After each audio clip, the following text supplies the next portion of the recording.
하나님께서 오늘 우리에게 주신 말씀은 로마서 12장 1절 말씀입니다.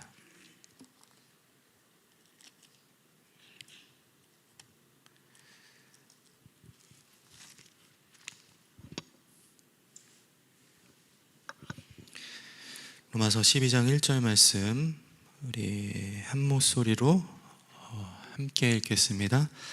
그러므로 형제들아 내가 하나님의 모든 자비하심으로 너희를 권하노니 너희 몸을 하나님이 기뻐하시는 거룩한 산 제물로 드리라. 이는 너희가 드릴 영적 예배니라. 아멘. 저희는 몇 개월 전에 그 로마서를 살펴봤습니다. 로마서 1장 16절 17절로 그 복음의 본질에 대해서, 로마서 12장 3절부터 8절까지 말씀으로 우리가 그리스도 안에서 각 지체가 되어 함께 연합해야 한다, 하나 되어야 한다 라는 가르침을 들었죠. 어떻게 지금 잘 실천하고 계시나요? 듣고 적용하기란 쉽지 않은 것 같습니다. 물론 특이한 경우도 있는 것 같아요. 제가 일전에 설교 시간에 잘 드시라고 하면서 입맛이 돋구어지기를, 입이 터지시기를 축복합니다 라고 했더니 제 아내가 그 이후로 입이 터져서 계속 먹을 게 당긴다고 그런 얘기를 막 제 옆에서 하는데, 근데 그 전에도 잘 먹었거든요.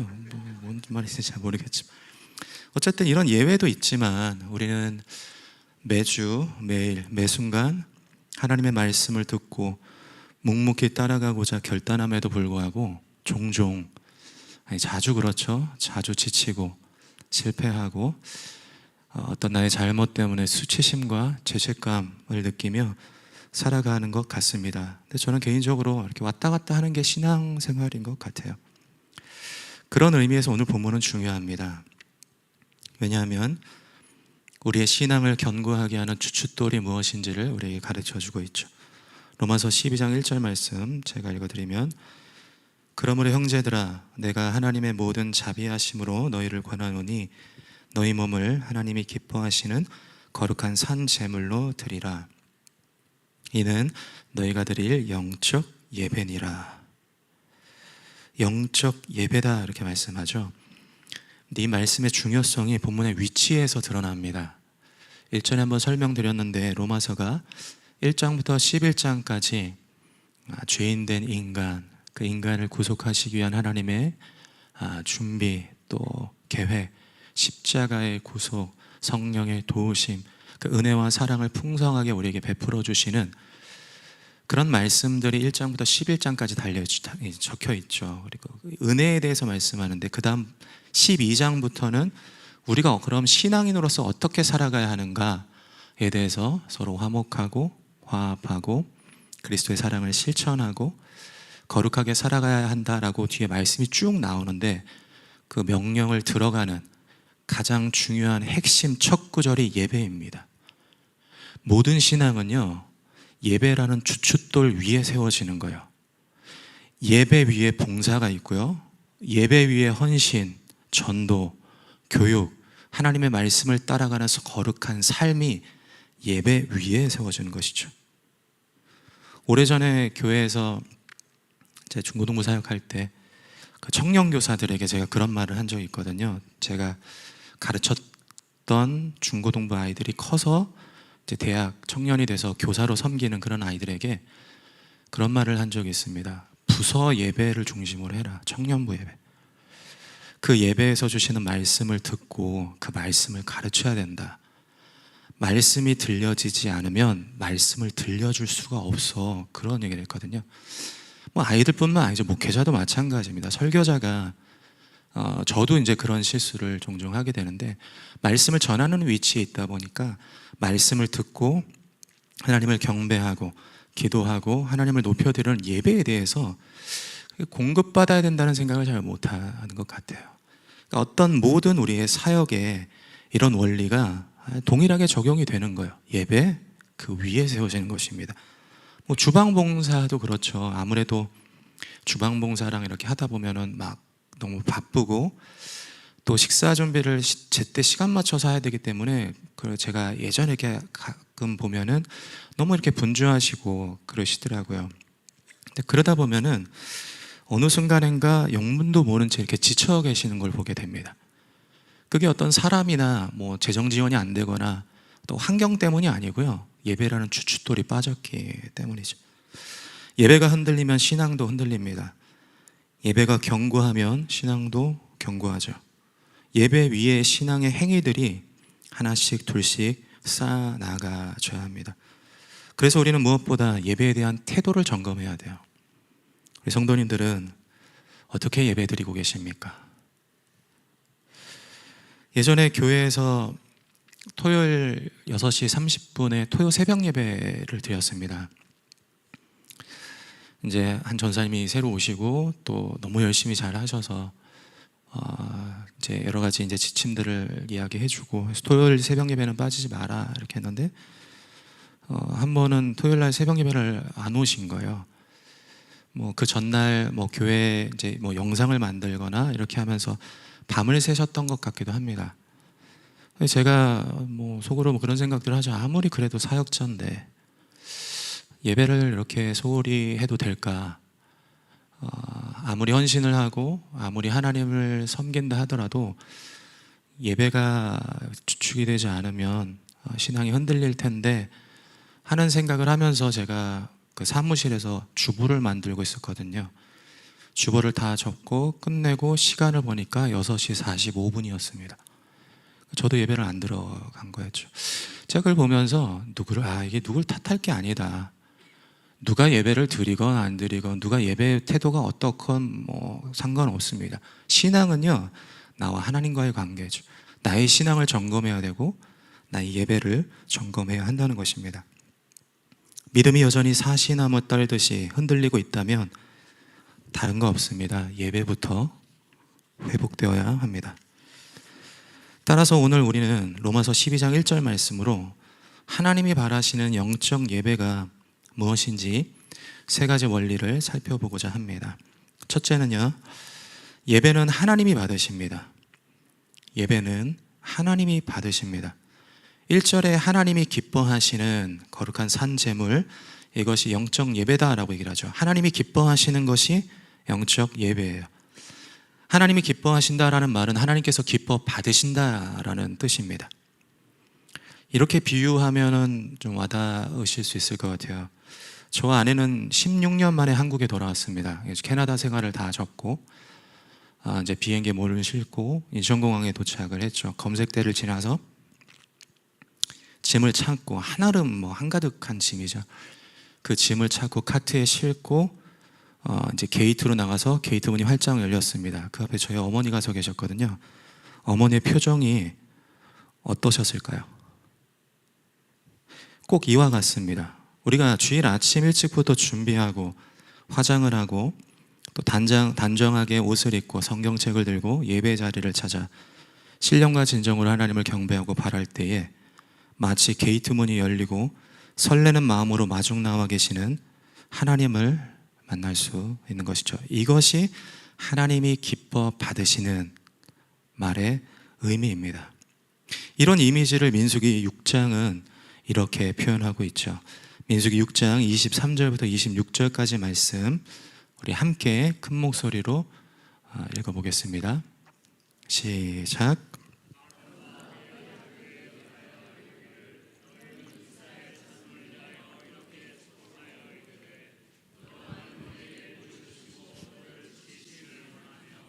여호와는 그의 얼굴을 내게로 비추사 여호와는 그 얼굴을 내게로 향하여 드사 평강 주시기를 원하노라 할지니라 하라. 복을 주시고 지켜주시며 그 얼굴의 광채를 비추어 은혜 베푸시길 원하며 그 얼굴을 내게로 향하여 드사 평강 주시기를 원한대요. 이 제사장의 축복이 쏟아지는 자리가 어디입니까? 성막이죠. 예배의 자리에서 하나님의 영광이 그 자리 가운데 비추어지는 것이죠. 저는 이런 한없는 복이 여러분의 예배하는 곳곳에서 경험되어지기를 소망합니다. 정말 여러분이 하나님을 찾고 구하고 기도하고 갈망하는 그곳에 하나님께서 기쁨으로 그 얼굴의 영광을 비추어 주셔서 근심과 걱정, 스트레스와 불면증이 사라지기를, 여러 사업과 가정의 어려움으로 막혔던 담이 허물어지기를, 깨어진 관계가 수복되고 어떤 악한 마귀의 공격 속에서도 믿음을 지켜내어 주시는 그런 하나님의 임재가 여러분의 예배 자리 가운데 충만하시기를 주님의 이름으로 축복합니다. 그러므로 우리는 예배할 때 하나님만 바라봐야 합니다. 하나님이 예배를 받으신다는 것은 시선을 이야기합니다. 하나님을 주목하는 거죠. 이는 달리 말하면 예배가 영적 전쟁의 최전선이라는 말입니다. 하나님은 우리의 시선을 하나님께로 돌리게 하고 마귀는 우리의 시선을 떨어뜨려 환경과 사람을 보게 하는 것이죠. 가령 이런 생각을 할 수 있잖아요. 어떤 집사님 또 옷을 저렇게 입고 오셨네. 이런 생각들이 있을 수 있죠. 예전에 어떤 학생은 드럼 치는 오빠가 잘생겼다고 은혜가 너무 많이 된다. 이런 거죠. 그럼 드럼 치는 오빠가 못생기면 은혜가 안 된다는 얘기인가? 이런 생각도 하게 되는데, 또 예전에 어떤 학생은 제가 설교를 마치고 내려갔더니 전사님 얼굴이 별로라서 은혜가 안 돼요. 이런 얘기를 이렇게 하는 거예요. 제가 속으로 지는 이런 말을 한 적도 있는데, 본능적인 우리의 시선은 자꾸 사람을 향해요. 예배 자리에서 예배자가 어떻게 저같이 생겨 먹었는지, 찬양은 누가 하는지, 찬송가를 하는지, 요즘 CCM을 하는지, 누가 마음에 들고 누가 마음에 들지 않고. 여러분, 예배는 내가 받는 자리가 아니에요. 내 마음에 흡족하고 내 기분이 좋고 내가 만족하는 자리가 아닙니다. 예배는 하나님이 만족하시고 하나님이 기뻐하시고 하나님께 올려드리는 거예요. 우리 마음의 시선은 오롯이 하나님을 향해야 한다는 것이죠. 신경 끄기의 기술이라는 책이 있습니다. 제가 이 책을 산 이유가 신경을 너무 많이 쓰니까 이거 방법을 좀 알아보자 하고 신경 끄기의 기술이라는 책을 제가 사서 본 적이 있는데, 그 책에서 마크 맨슨이 얘기하는 게, 제가 이렇게 책을 쭉 읽어보니까 신경을 끄는 기술을 얘기하는 게 아니고요, 신경을 끌 수가 없대요. 그럼 어떻게 하냐? 신경을 한 곳에 집중할 수 있다라고 얘기를 합니다. 어디를 집중을 하는가 하면 통제할 수 없는 것에 집중을 하지 말고 통제할 수 있는 것에 집중하래요. 사람, 환경 통제 안 됩니다. 대신 그 사람에 대한 불편한 감정, 내 선택, 내 의지는 내가 조절할 수 있는 거예요. 이런 얘기를 하죠. 이런 태도는 걱정을 달고 살아가는 현대인들에게 필요한 자세인데 예배자들에게도 마찬가지라고 생각합니다. 우리는요, 사람을 통제할 수 없습니다. 바꿔놓을 수가 없죠. 설교자의 얼굴이 이렇게 생겼는데 제가 내일 아침에 성형을 해서 제가 원빈처럼 얼굴을 바꿔, 제가 너무 많이 간 것 같긴 한데, 그렇다고 해서 그게 은혜가 되고 그렇지는 않잖아요. 우리가 예배의 자리에서 어떤 사람이나 환경적인 부분 등 내가 어찌할 수 없는 일에 신경을 쓰면 예배는요, 실패할 수밖에 없죠. 그것보다 우리가 선택할 수 있는 감정, 사람에게 불편할 수 있죠. 눈을 감으면 되잖아요. 그 속으로 하나님 앞에 소리치고 기도하면 되잖아요. 하나님, 내가 하나님께 집중하길 원합니다. 내가 하나님을 찬양하길 원합니다. 하나님의 말씀을 청종하길 원합니다. 하나님께서 주시는 마음을 얻길 원합니다 라고 할 수 있는 것이죠. 그런 우리의 생각과 의지를 하나님께 고정하겠다는 결단이 필요하다는 것입니다. 여러분, 예배는 하나님께 드리는 거예요. 하나님을 향하는 것입니다. 그러니 하나님을 바라보십시오. 두 번째 예배의 원리는 산 제물이 되는 것입니다. 로마서 12장 1절에 보면 너희 몸을 하나님이 기뻐하시는 거룩한 산 제물로 드리라, 이렇게 말씀하죠. 하나님이 우리의 몸을 살아있는 제물로 하나님께 우리가 드릴 때 그 예배를 받으신다는 말이에요. 이게 무슨 말일까요? 인류 최초의 제사에서 답을 찾아보면 좋을 것 같습니다. 몸을 드리는 예배, 몸을 제물로 드리는 예배가 무엇인지. 창세기 4장에 보면 가인과 아벨의 제사가 나옵니다. 창세기 4장 3절부터 5절까지 말씀이죠. 제가 읽어드리면, 세월이 지난 후에 가인은 땅의 소산으로 제물을 삼아 여호와께 드렸고 아벨은 자기 양의 첫 새끼와 그 기름으로 드렸더니, 그 다음입니다. 여호와께서 아벨과 그의 제물은 받으셨으나 가인과 그의 제물은 받지 아니하신지라. 하나님께 똑같이 제사했는데 아벨의 제물은 연락하시고 가인의 제물은 거절하신 거예요. 우리 모두가 예배의 자리에 있다고 해서 하나님이 다 받아주시는 것이 아니라는 것이죠. 그럼 무슨 차이가 있기 때문일까요? 창세기 4장 4절 5절 말씀 다시 보시면, 여호와께서 아벨과 그의 제물은 받으셨으나 가인과 그의 제물은 받지 아니하신지라, 이렇게 기록되어 있죠. 9절을 잘 보십시오. 아벨과 그의 제물은 받으셨으나 가인과 그의 제물은 받지 아니하신지라 합니다. 굳이 사람 이름을 앞에 넣을 이유가 있을까요? 우리가 예배라고 할 때 하나님 나의 예배를 받아주세요 라고 얘기를 하지, 하나님 유원모와 유원모의 예배를 받아주세요 이렇게 이야기하지는 않는단 말이죠. 여기서 성경이 가르쳐주고 있는 것은 제사 앞에 사람이요 예배의 성패를 결정하는 거예요. 그 사람이 뭐 어떤 물질, 찬양, 기도 이것이 아니고 그 사람 자체가, 그 사람이 드리는 예배를 결정을 하는 것이죠. 즉 하나님께서 가인과 가인의 제사를 받지 않으셨다고 할 때에 가인이라는 사람은요 전 인격을 말합니다. 이 사람이 호흡하고 생각하고 말하고 행동하는 모든 삶을 뜻하는 거예요. 따라서 하나님께서 가인의 삶과 가인의 예배를 안 받으신 거예요. 하나님께서 가인의 삶과 가인의 예배를 안 받으신 거예요. 창세기 4장을 이어서 보시면요, 하나님이 예배를 거부하자 가인이 화가 이제 잔뜩 났죠. 얼굴색이 변했다고 되어 있습니다. 그런 가인에게 하나님이 이렇게 말씀하십니다. 창세기 4장 6절, 내가 어찌 화가 났느냐. 그 다음이 중요합니다. 7절, 내가 선을 행하면 어찌 낯을 들지 못하겠느냐. 선을 행하지 아니하면 죄가 문에 엎드려 있느니라. 무슨 말이면 가인이 일상에서 제멋대로 살았다는 말이에요. 뭐 부모의 말을 거역했을 수도 있고요, 동생을 때렸을 수도 있습니다. 곡식을 가지고 제사 드리러 가는데 툴툴거리며 욕을 했을 수도 있죠. 그리고 하나님 앞에 와서 아무 일 없었다는 듯이 예배하니 하나님은 그 제사를 대차게 거절하신 겁니다.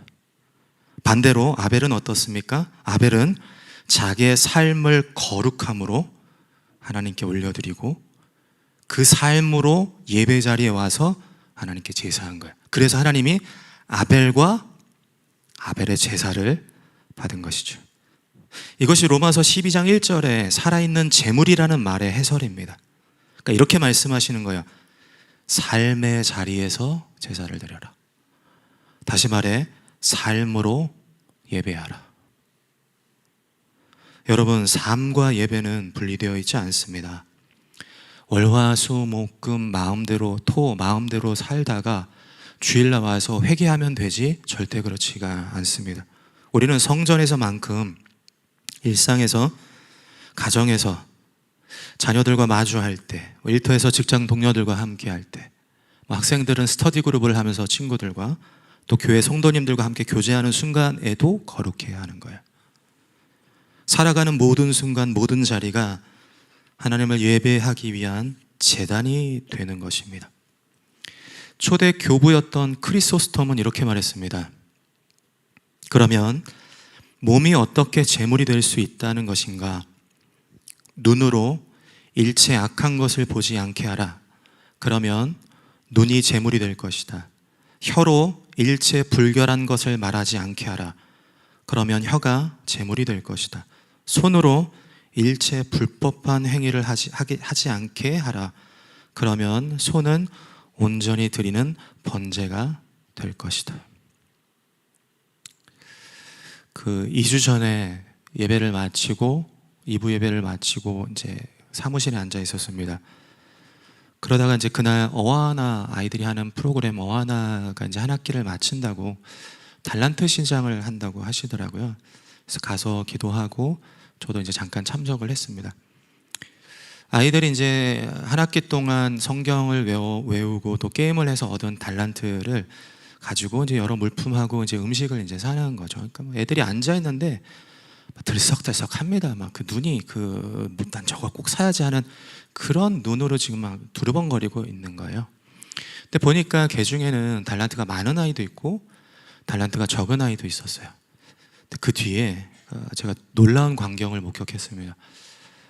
선생님이 앞에서 달란트가 적은 아이들 나오라고 하니까 이제 3명 아이가 나왔어요. 그리고는 앉아있는 아이들한테 너희들이 가지고 있는 달란트를 좀 나눠줘라 이렇게 하신 거예요. 제가 속으로 뭐 몇 명이나 나가겠나 했는데 애들이 우르르 나갔습니다. 자기 코 묻은 달란트를 이렇게 기꺼이 막 내어주는 거예요. 저는 보면서 심히 감동이 되기도 했지만 굉장히 부끄럽기도 했습니다. 여러분, 지금 우리가 애들보다 나은가요? 우리가 애들한테 신앙생활은 이렇게 하는 거야 라고 우리가 조언할 수 있을까요? 우리가 다른 성도님들에게 나를 거리끼고 내가 불편해하는 성도님들에게 찾아가서 내가 도움의 손길을 내밀 수 있을까요? 저는 아이들이 자기의 손을 제물로 하나님께 드리는 예배의 모습을 보았습니다. 삶으로 예배하십시오. 우리의 손, 발, 눈, 표정, 말투, 우리 행동 거지까지 하나님이 보시기에 거룩한 제물이 되게 하십시오. 그것이 하나님의 마중 나와 맞아주시는 영적 예배가 되는 것입니다. 이 말씀을 듣고 어쩌면 침울해져 계실지도 모르겠어요. 이거 누가 이렇게 할 수 있냐는 거예요. 거룩하게 살아가고 싶지 않은 그리스도인이 누가 있고 하루하루 말씀을 따라 지켜내고 싶지 않은 사람이 누가 있습니까? 안 되잖아요. 노력해도 할 수가 없는 것처럼 우리가 여겨지죠. 자꾸 강요한다고 여겨질 수도 있습니다. 그러나 그렇지가 않죠.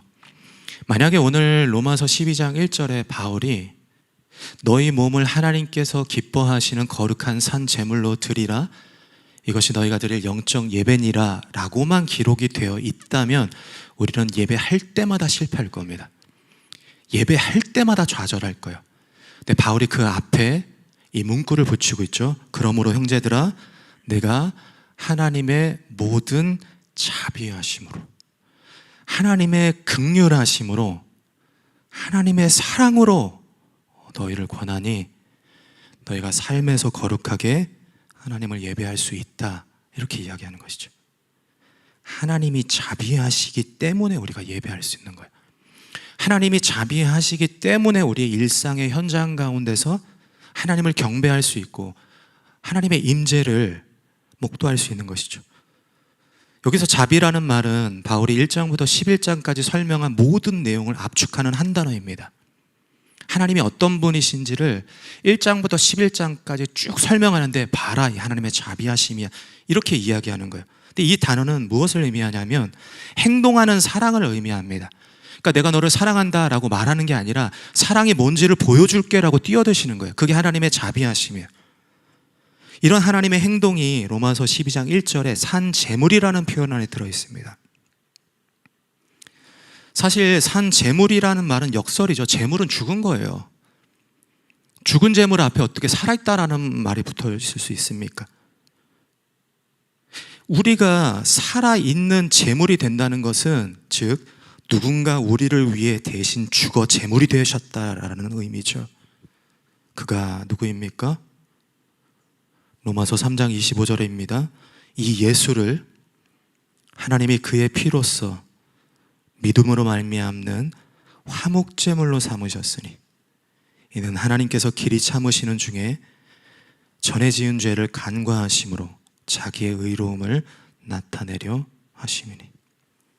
예수님이 우리를 위해 제물이 되어 죽어주셨기에 우리가 사는 거예요. 따라서 모든 자비하심은 죄인을 위해 십자가로 뛰어드는 예수 그리스도를 가리키죠. 그러므로 셋째, 예배는 예수님의 은혜로 되어지는 것입니다. 그리스도의 십자가의 은혜가 우리로 하나님을 예배하게 한다는 것이죠. 로마서 3장 24절입니다. 그리스도 예수 안에 있는 속량으로 말미암아 하나님의 은혜로 값없이 의롭다 하심을 얻은 자 되었느니라. 오늘 바울이 그래서 로마서 12장 1절에 선포하는 거예요. 모든 자비하심, 하나님의 행동하시는 사랑, 예수 그리스도의 십자가, 그 은혜로 말미암아 너희는 예배할 수 있어. 너희는 하나님이 기뻐 받으시는 영적 예배를 드릴 수 있어. 삶으로 하나님을 경배할 수 있어. 그리스도가 너희 안에 있기 때문이다 라고 말씀하는 것이죠. 사랑하는 성도님들, 혹 살면서 실수하셨습니까? 참아야 하는데 하는 후회가 있습니까? 또 반복해서 무언가 잘못을 하셨습니까? 그래서 하나님이 예배를 받지 않으실 것 같아 두려운 마음이십니까? 그렇지 않습니다. 하나님의 모든 자비하심이 되신 예수님은 지금도 여러분을 위해 기꺼이 십자가를 지겠다라고 말씀하시는 거예요. 우리의 수치, 죄악, 그릇됨, 부정함, 불의까지 예수님은 우리 대신 죽은 제물이 되셔서 오늘 우리를 살려내신다라고 말씀하십니다. 그러므로 예수로 예배하십시오. 예수 그리스도가 삶을 예배의 자리로, 예배의 제단으로 하나님의 임재하시는 곳으로 바꾸어 주실 거예요. 그렇게 우리가 삶의 거룩함으로 하나님께 예배할 때에 하나님께서 그 얼굴의 광채로 하나님의 한없는 축복으로, 평강으로, 은혜로, 자비하심과 사랑과 위로와 격려로 여러분의 예배의 자리 가운데 충만하게 임하여 주실 것입니다. 우리 함께 찬양하며 기도하겠습니다.